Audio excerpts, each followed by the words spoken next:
பார்வதி மகனே கணபதி பானுவானில் முளைத்ததே, பாரதம் எழுதிய பண்டிதா பரிவோடு கண்மலர்வாய்.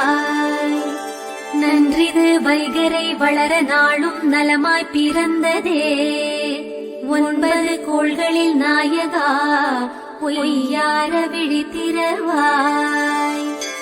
பைங்கிழிகள் பாலை கீறி பாடல் பாடி அடைத்தன, 5 கரமுடையோனே ஆனை முகா கண்மலர்வாய். அயிலோடு மயிலேறி யாரும் முகன் காண வந்தான், எலிவாகனமுடையானே ஏகதந்தா கண்மலர்வாய். பைந்தலை அரவம் விட்டு பரந்தாமன் வந்தானே, கைத்தலை நிறைகணியானே கணேசா கண்மலர்வாய்.